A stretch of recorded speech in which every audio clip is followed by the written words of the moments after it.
Good morning, Dubai. Welcome back to the Lovin Dubai show, where we go through the top trending stories that everyone across the country is talking about. Today, we're talking affordable health insurance, but not much that's affordable in Dubai, apparently.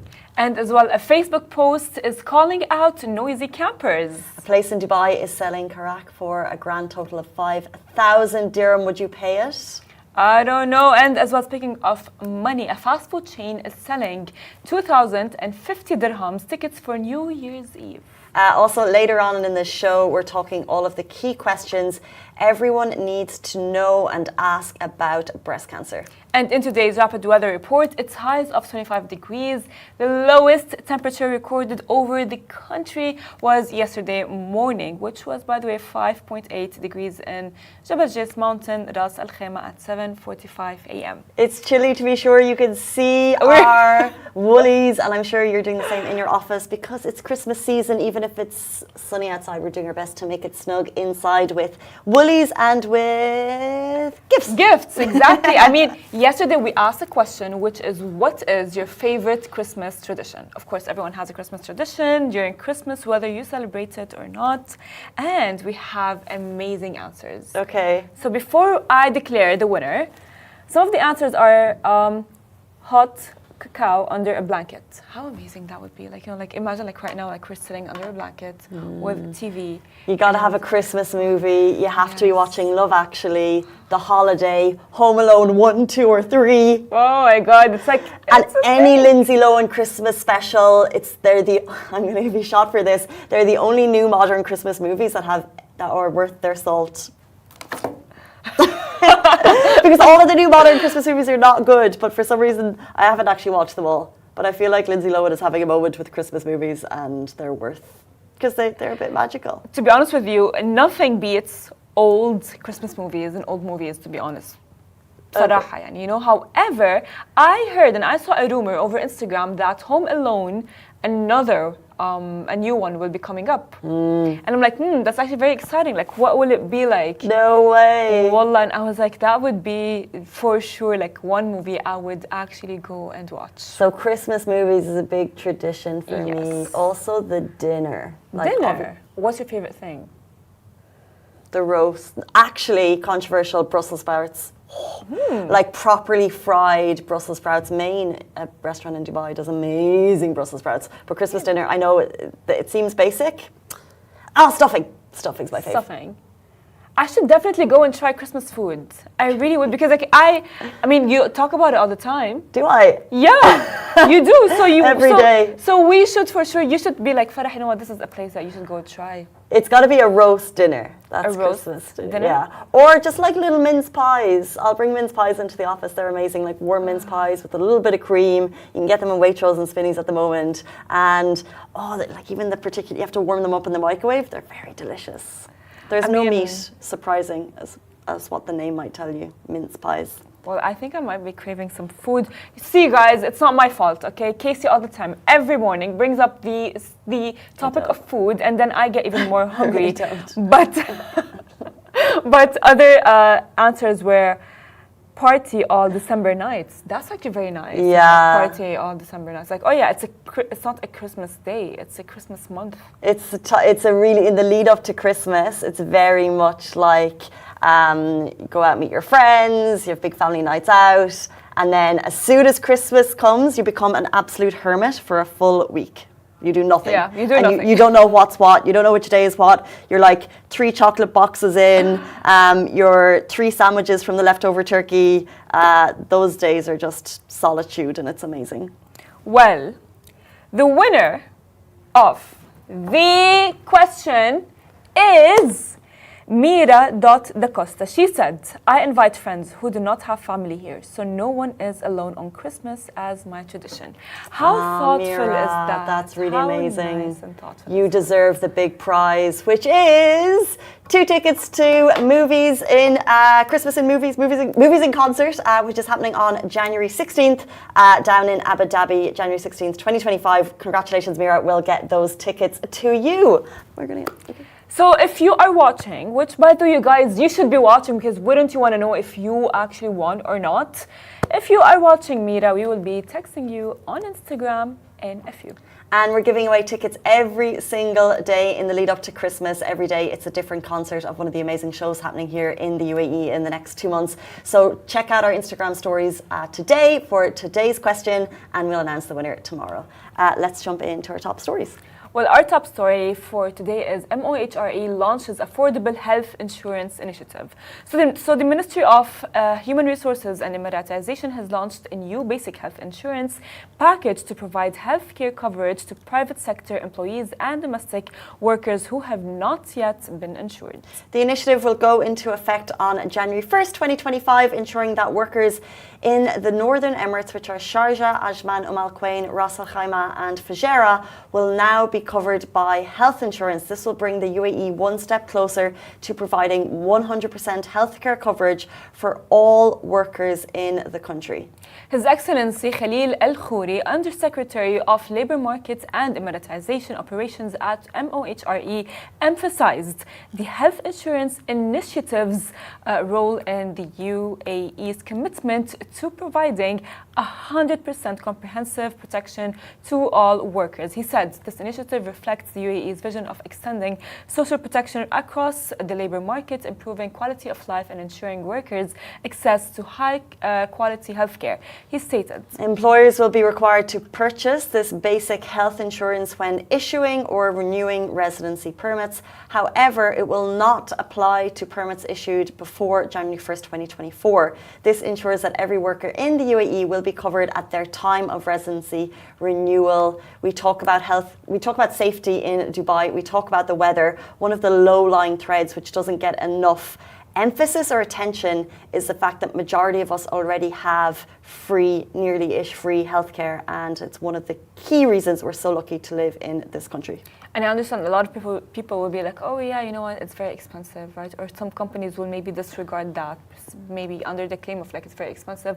But this initiative is specifically for the comment about, oh, health insurance is very expensive, it's going to be affordable, it's going to be applicable for everyone.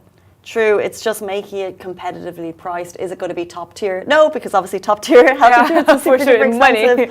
However, having that peace of mind that when you fall ill on any given day, you're able to go to the doctor and pay something like 25 to 50 dirham, get seen to, get probably 10 packets of medicine, because that tends to happen in countries that have health insurance covered, which I always question. But we are so lucky to have that option available, and it's amazing that it's happening country-wide now, because I think this was available for the majority of private sector employees in Dubai, but now it looks like it's being spread across the Northern Emirates as well, so everyone can benefit. I agree, and honestly, when healthcare and health insurance is very important, right? Because when you go, it's not only about the medicine. Like, you will go to the doctor and he will be like, oh yeah, you know what, you have to have this test and that test, because so they can figure out what's wrong, right?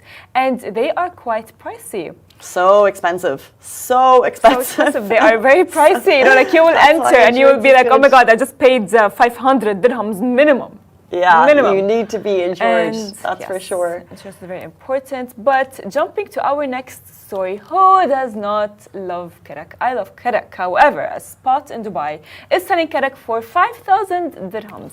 Now, we know in Dubai, luxury knows no bounds. A restaurant has taken the beloved local drink, Karak tea, to extravagant new heights with a price tag that has been turning heads, which is, by the way, now Karak is an Indian origin entrepreneur's restaurant in the IFC. It's now offering gold Karak for a staggering of 5,000 dirhams. Yes, you guys, 5,000 dirhams for a cup of tea. Is that it? Is this the one here in the photo beside us? Yeah, that's Karak. I just don't know if I get the gold trend.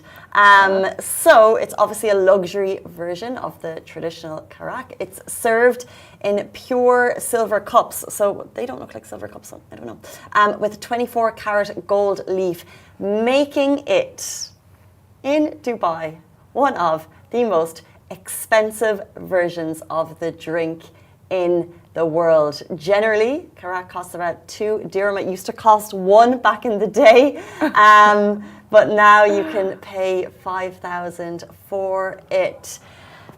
It's not for me. It's not for me. No. I know. You know, it's good marketing. Look, to be honest with you, nothing like beats. Karak is not only the fact that you're drinking it. Karak is a vibe. You get the karak, the 2 dirham karak, and you go sit at the beach, right? Right. And you drink it with your friend while you are yapping and talking about deep life topics. Like, saving the world my one conversation at a time. Oh my God, I want to be, I don't know, a millionaire. I want to. Yeah. I want to be married. I want to do this. Like, things that are useless. So I don't know, you know. But what is one thing that you would splurge on and not actually think about? As in that amount of money, what would I spend that on? A dress. A dress. Yeah, for sure. Well, I'm so obsessed with nice dresses. I have like absolutely nothing to wear 364 days of the year. Yeah. But I have this section of my cupboard that has nice, fabulous dresses. Nowhere to wear them to. That's the problem. What would you spend it on? Masa's actually approving of Casey's. Thank you. I know. Just invite me out, Masa. Invite me out. Oh, wait. I don't want to miss out. Can I be there? I'll get a nice dress. It's can fine. go. Yeah, I'll get a nice dress, you guys. Actually, I would spend it on like skincare. Hair. You spend 5K on skincare? Yeah. I mean, I would like on, not like on actual products, but I would on treatments. Yeah, true. They would for sure like tell me if they'll be like, oh yeah, you know what, Farah, do this treatment and you will not have any dark circles under your eyes and you will look amazing and glowy and like that. If I just tell you, because I believe those things to be true, can I just have the 5K? Oh yeah, sure. I'll be like your positive manifestor every morning. You look amazing, you don't have dark circles, and you can just pay me. Okay, we'll move on. I'm like, okay. I mean, you have not seen me without concealer. But she's like, not for 5. She's like, not for 5 dirhams. Let's jump in to noisy campers. Actually, we're going to jump in to noisy campers.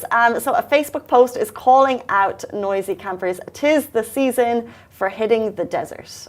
We have about 6 great months to get out there and enjoy everything nature and Mother Nature has to offer, but never at the expense of other people's solitude. And one UAE resident is highlighting the lesser known rules for camping. Well, the post reads as follows: Camping Etiquette 101. Quiet times should be observed even if it's not posted. When camping in nature, be considerate and cautious, not just to your fellow camper. And as well, we campers, we are just visitors. We should respect the nature and that we are enjoying, which, by the way, is since it's camping season now. So basically what's happening is people are going out to the desert or to the mountains, and some people are looking for quietness, while as this post on Facebook, on the UAE Campers Facebook page said, some people are doing karaoke, loud music and shouting, and it basically means that other people can't, I guess, chill and heal through nature. So they said because of inconsiderate camping behavior such as this noise pollution, the post suggests that if this continues, officials and authorities are going to have to put rules in place. We don't want the rules, but if we can adhere to the code of good manners and ensure the few places that we can camp are accessible for all of us to enjoy during the cooler months in the UAE. So let's just be considerate and mindful of the people around us. I actually do agree with the post. However, the post finishes by saying, I hope the authorities can provide a designated party place for those people who want to be loud outside, away from residential areas, but also away from the desert and natural habitats, and real campers who respect and observe camping etiquette and love for nature. So I was camping. I went to a camping destination at the weekend, and we got a beautiful spot. And then a car came by. I think it's quite a popular area, but they decided, it was 3 cars, a lot of kids, not to camp near us because everyone wants to give each other that space.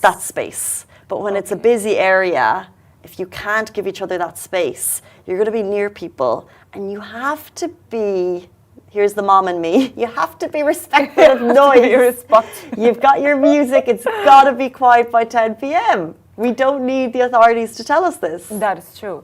You know, actually, I do agree with you because I haven't gone camping so far. Whoever wants to invite me, I'm free. Next time I go. Next time we go, we better go because, you know, actually, you go there, right? And when we are like together camping as a family, you're very like quiet. If you want to put music, you put low music. You don't put like very high volume music and annoy everyone that's around you. Because like you can see that there's another family that's camping, right? Yeah. However, last time we were doing our barbecue session, my family and I, and we had a group of boys and girls who were like, yani, it was like, in a bit I was gonna tell them like, you wanna sit on my lap? Do you wanna sit with us? Do you wanna come and have something with us? What do you want? I'll give it to you. Because they came so close, or because they were so loud? So close, and they were so loud. What age, when you say boys and girls, what are we talking? Like 25-ish. They should know. You should know better. 20, exactly. And my parents at that time, not only my parents and my uncle and his wife and my other uncle and his wife, everyone was annoyed. And at some point I was like, should I invite them and have them sit on my lap? Maybe they want that. Maybe they want to be with us. I don't know. The popular spots get so busy, and it's just like there's rules in communities, which is lights off by 10 p.m. or music down by 10 p.m. Or if you're going to have a loud party, you have to tell your neighbours, you have to invite them over, you have to give them treats. That's exactly the rules. And I think if you're going out into nature, it's first come, first serve. Try and give other people their space. And if you can't, you have to think about how noisy you're being. 100%, and as well, like, to be honest with you, it's like, it's, as you said, it's a loud, big, it's a very big open space area, right? And it's for everyone. So like for sure, you can take like another space and just like squish somewhere else if you want to. If you want to go squish somewhere else, you certainly can. Okay, let's talk about the festive season and everything that's happening in Dubai Opera. It's bringing all of the magic with 3 must-see events to light up your holidays. From the 19th until the 22nd of December, you could experience the timeless beauty of the Nutcracker, a beautiful ballet, so think twirling snowflakes, marching toy soldiers, and Clara's enchanting adventure with Tchaikovsky's enchanting score, dazzling sets, and stunning choreography. It will be a winter wonderland for all ages. I mean, honestly, I really love that. I love Tchaikovsky. I love listening to his tunes. And on December 24, you can as well feel the Christmas spirit with Kingdom Choir. Now, the vocal sensation who wowed the world at the royal wedding, delivering soul-stirring harmonies and festive classics. And as well, on December 31, ring in the new year in ultimate style at the Dubai Opera New Year's Eve Gala. Now, you can start with a welcoming drink and as well as some 3-course dinner, enjoy live jazz by the Dubai Opera Jazz Band, and as well dance the night away to the dynamic sounds of Parov Stellar. Now the night as well will be peaking with breathtaking Burj Khalifa fireworks, and DJ Silver Fox will be keeping the celebration alive into 2025. Now these are the festive moments that you don't want to miss. Excuse me, so make your bookings now. Dubai Opera is going all out for the festive period for an event that you'll remember for lifetime. I imagine they're so spectacular. Get your bookings in now. It's 8:48. Let's jump into our next story. We're speaking about a fast food chain which is selling 2,050 dirham tickets for New Year's Eve. So if you like your burger with a side of Burj Khalifa and fireworks, this might just be the ticket for you. But how much are you really willing to shell out for the best seat in the house for New Year's Eve? We put our question on Instagram. It's New Year's Eve. You could have a dinner, a fireworks show, sitting beneath the Burj Khalifa. Would you spend less than 200, less than 500, less than 1,000, or the limit does not exist? So I calculated in this way. Like, I'm gonna have the burger, right? And I will be seeing the Burj Khalifa fireworks, which are going to last for, let's say, 10 minutes maximum. Would it be worth it for me to pay 2,000 to have a burger and actually Well, I counter you that, because we're going to go through a couple of deals, a couple of offers, and it's not just a burger at Five Guys. They're doing unlimited burgers, fries, shakes, and it's not just 10 minutes. It's like you actually probably need to arrive there early doors, and your premium access will get you a seat on the terrace, and there'll be a lot of people standing, so you'll have your seat, and it will probably be about 3 or 4 hours of vibes in the most iconic location for fireworks in the world 2024. Fact. I mean, I do agree with you, but as well with the same pricing, I would rather go and party, like, which is like what I'm doing.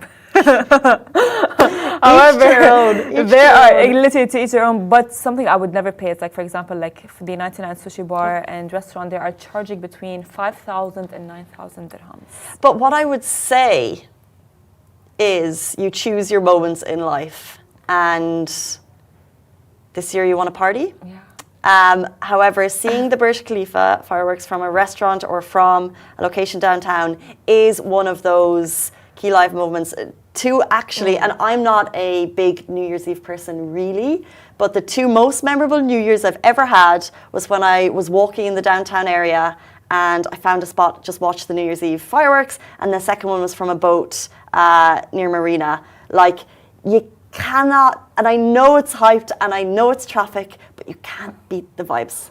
It's not about. By the way, I don't think it's overhyped or anything. I love the fireworks and everything, but I don't know. As you said previously, to each their own. I mean, I don't know. Like, I would rather, pay 2,000 or 3,000 dirhams and go and party and have fun and enjoy, and wear like a dress and everything. I have like a full-on New Year's Eve ritual that I do every year. But yeah. What's your New Year's Eve ritual? Oh, I need to have a new dress. a new outfit Cute. to enter my new year. So scratch that 3K, pop it into a dress. So yeah, some of the wild ones, you can also, Smash Room is doing like a 25K, 25,000 dirham private dining room experience. But it's from, like, there's so many epic New Year's Eve happenings in Dubai. Andrea Bocelli and Abu Dhabi is going to be at the Mandarin in Abu Dhabi. Who's it? Is playing in Atlantis, the world. Big concerts, and if I could afford them, I'd be there. Well, we were just saying that, if you want to give Casey a ticket, if you're out there listening to us, if you want to give Casey a ticket, please go ahead. I'm actually going camping. No. That's the plan. Really? Yeah. That's so nice, so cute. So we'll have the noise out by 10, please. Thank you very much. Go to get my Okay, well, I get it now. I get it why Casey had to mention to everyone about the noise, so if you're watching the show and if you have a seating next to Casey, you don't want to just like stay away, right? I'm going to write a passive-aggressive note with a smiley face being like, hey guys, we're all neighbours here, let's have the noise out by 10, and I'll pass it around at like 7 p.m. Nice. That is not passive-aggressive. I think it's New Year's Eve. I don't think the rules apply on New Year's Eve. I think they go out the window. Oh. Yeah, for sure. Yeah, that's true. That's right. There are no rules on New Year's Eve. You can do whatever you want. Exactly, and wherever you are in this city, just expect madness. It's going to be iconic. 8:52 on Tuesday morning. We're excited to welcome our next guest, Dr. Saeed Rafi, and we're going to talk about the key questions everyone needs to ask about breast cancer. Stay tuned. He'll be with us after this very short break.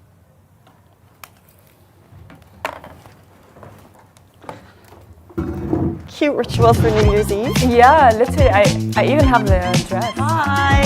How are you? Good morning. Welcome to the show. Casey, nice to meet you. Hi, nice to meet you. Your seat is here. All right. And this is the studio setup. So what we do is we'll do a short introduction when we go live. Yeah. And at that point, we'll all look where the text is. Yeah. And then we just chat amongst ourselves. Sure. Absolutely. So there are quite a few questions about screening and stuff, and I think some of these questions, they have the same kind of things as well about why do you think that the ladies, they don't go and check themselves, and so it's going to be quite repetitive, some of these things. So the answer is that what are the myths, why do they think that? I don't know whether you have the same set of questions that I have.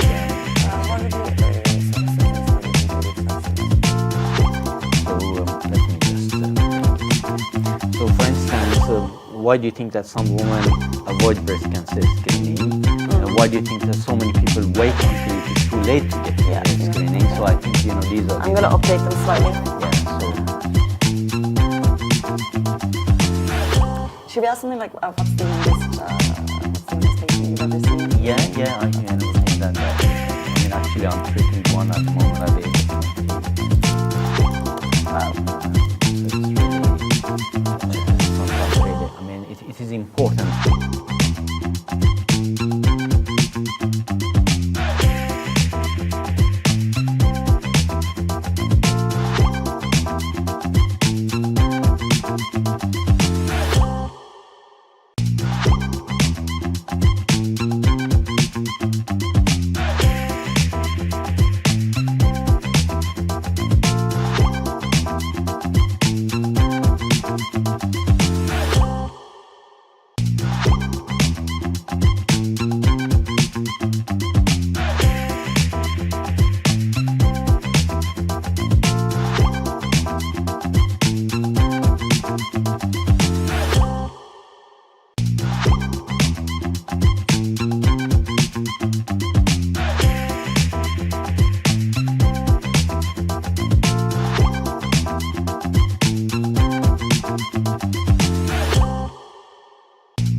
Hey guys, welcome back to the Lovin Dubai show. Today we're joined by Dr. Saeed Rafi, Secretary of the Emirates Oncology Society, and this show is presented by Novartis, here to discuss breast cancer, why early detection is crucial, what we should know about checkups, and help debunk some common myths. Welcome to the show. Thank you so much for being here this morning. Thank you for having me. Thank you. Thank you so much for being here. And my first question is, what are the early and subtle symptoms of breast cancer? Breast cancer presents in different ways in different patients. Sometimes you can feel a lump in the breast yourself. Sometimes you can see some changes in the skin of the breast. You can see some puckering, some kind of dots on the skin of the breast. We call it peau d'orange. Basically, it becomes like a skin of an orange. Sometimes you can see that the nipple is drawn inside, and sometimes you can see also some secretions or bleeding or anything. And there is also something called inflammatory breast cancer, when you see that the whole breast becomes very red and congested. So it presents in different ways. Sometimes it does not actually have any symptoms, and the patients, they actually discover it at the time of doing the screening. So different kind of symptoms in different patients. How often and at what age would you recommend self-checks? And for people who don't like to, I guess, bother doctors, at what point should some of these symptoms really scream it's time to visit someone? Really, I mean, all ladies, they have to get to know their body, and all men for the same reason as well. So it is important as you get older to just examine your body, examine your breast, and then get to know the consistency, to see what is normal for you, what is not normal. Obviously, the breast consistency changes during the periods as well. So it is important that people actually start examining themselves from the age of mid-20 or something, so that they can get the consistency, and then they understand as they do it more regularly to find out what is it actually normal for them and what it is becoming abnormal. And if they feel that there is something abnormal which was not there before, this is now the time to go and check myself. Mm-hmm. When we hear about breast cancer, we often associate it with women of older age. Now, is it as well? Can it happen to maybe younger women? This may be true in some countries. Unfortunately, it is not very true in this country. In this country, a lot of our patients, they are actually below the age of 50, so they are fairly young patients. Yes, historically, breast cancer, or in fact most cancers, they have been disease of old age people, but now we see a shift towards the younger patients. So in this country, at least, around 80% of my patients, they are diagnosed below the age of 50. So it is really alarming. It is also important to raise that awareness amongst the ladies, so that they don't think that breast cancer is the disease of older generations. If I'm a young patient, I still might be able to get breast cancer. So it's important to check myself. It's 100% important to raise awareness. Is there any data as to why the shift in ages has happened so dramatically in the last couple of years? We don't have the complete understanding. I think, even in the Western societies, we see that shift as well. Maybe it is the mechanization of the lifestyle. The life is becoming so mechanic at the moment. Air pollutions, the different in the way that we interact with each other, activities, food and stuff. But really, we do not understand. What we do know that is that really it is not like all time. We see a lot of younger people, they get breast cancer. Not only breast cancer, also colorectal cancer and the rest of other types. Mm-hmm. Now, when you say about the word breast cancer, it's something that maybe a lot of people do try to avoid testing. However, how often should we test for breast cancer? Like if, let's say, I tested and I don't have breast cancer, right? And I will ignore it. So how often should I keep on testing to make sure that I am stable? And if you do not have any strong family history, or if you do not have any genetic mutations or anything, in this country we recommend doing an annual breast screening from the age of 40. So once you become 40, then annually you should go on and have a breast screening.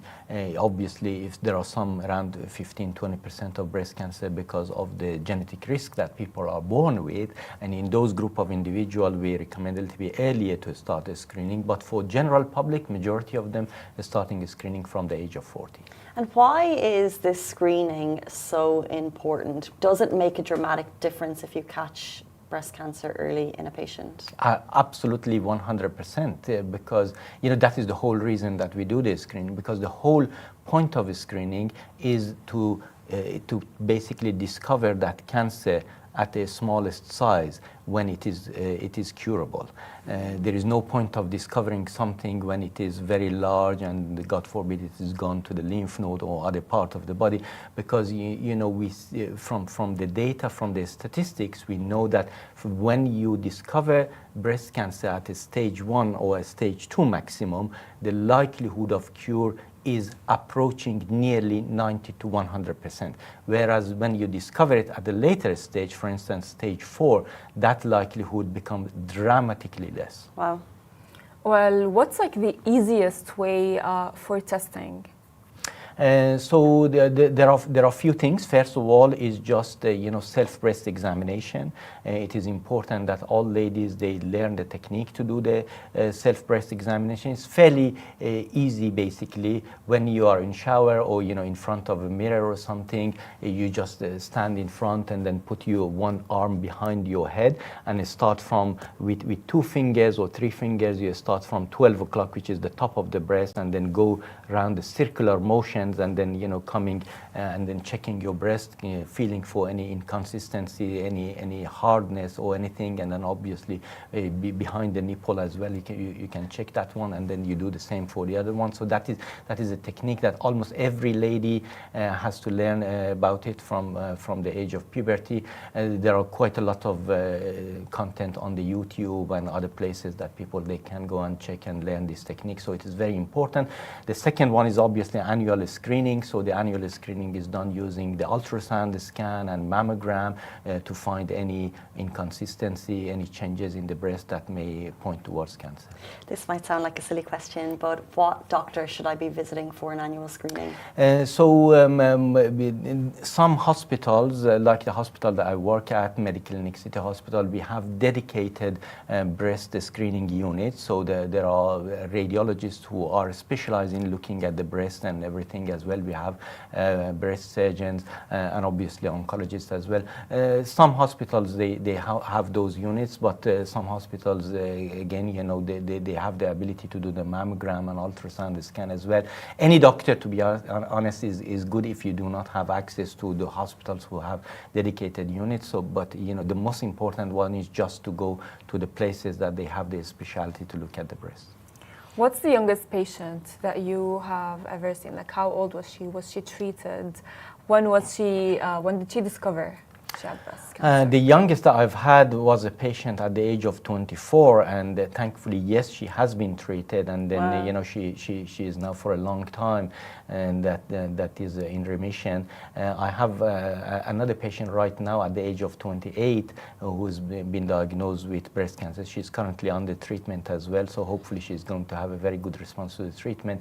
But again, this is to highlight that as early as 24, you can have a breast cancer. This is not something that, it is. And those patients, by the way, none of those patients, they had any genetic predisposition. Wow. There was no family history or anything.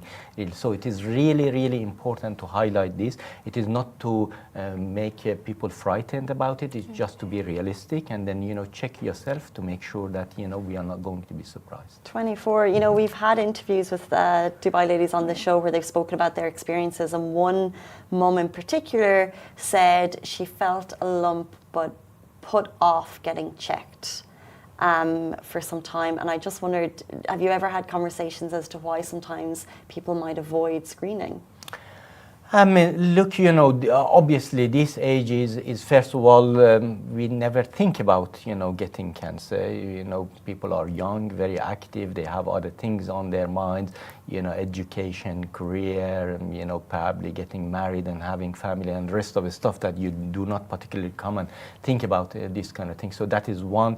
And the second one, again, the misconception that it is for the older generation, it's probably not for me. Sometimes people, they are scared that you know, I'm going to go on a screen and then somehow I may find something, and they just want to brush it under the carpet, and they don't really want. But that is not going to make the matter go away completely. It is just going to delay the diagnosis and then cause the, you know, further problems later. Have you seen a change in statistics of breast cancer awareness? You know, luckily, these years and this generation, they are more aware of this, and then sometimes we see the late diagnosis in patients who are older. In fact, you know, this generation, they are more realistic about it, thankfully. And what you are doing at the moment is just to raise that awareness. And you know, it's not October is the month of breast cancer awareness, but you know, thank you for doing it right now to keep the consistency of, you know, raising that awareness throughout the year, that it is very important for ladies to get to know their breast, to examine your breast if you find something. And most of the time, really, the finding that you have, they are not cancer, they are just some lump and bumps that are normal. But it is important to go and see somebody who is specialized in doing that. This is what we are saying, basically. If you find something, it is probably not cancer, but please go and see somebody. It's certainly nice to see the pink badges outside of October, so you're so right, it is nice to spread awareness throughout the year. Before you leave us, Doctor, we really appreciate your time, and if you could help debunk some common misconceptions about breast cancer, that would be amazing. One, again, you know, as we've been talking through this, one is that breast cancer is no longer the disease of old generation, so we have to be aware about this. Number two is that breast cancer is not a disease that is not curable. It is 100% curable if we diagnose it as early as possible. And then number three is not every single lump that I have is a breast cancer, but it is important that I can go and get it checked. So these are the important points to just notice. I appreciate that, but what about, I remember growing up hearing that using aerosol cans could cause breast cancer. No, that is definitely not proven. You know, if you are using a antiperspirant or deodorant or something, there is absolutely no proven link between using those agents and having breast cancer. Okay. Definitely not. Well, the fact, or people that say that if your family does not have a history of breast cancer, you will not get it. No, that is not very true. I mean, yes, in the families, they have few members of those families, they are at a higher risk of getting breast cancer, but still, you know, there are quite a lot of patients. I would say that around 70% of people, they do not have actually any family history of breast cancer, and they still get it, so. Yeah. And the last one that we'll pick your brains on, annual mammograms will guarantee early detection. Nothing is 100%, but you know, that is going to detect the cancer at the earliest stage. And the importance is that, you know, if I'm doing one mammogram and I don't go and do any screening for another 15 years, obviously, you know, you can. The most important one is the consistency, that on annual basis, you go and get yourself checked, and in between the mammogram with self-breast examination. Really appreciate your time and spreading awareness on such an important pleasure. topic. Thank you so much for joining us today. Thank you very much indeed for having me. Much. Thank you. That was Dr. Saeed Rafi, Secretary of the Emirates Oncology Society. Thank you, Farah. Thank you, Casey. And that brings us to the end of the Lovin Dubai show on this Tuesday morning. We're back here tomorrow morning, same time, same place. Have a beautiful day. Bye-bye.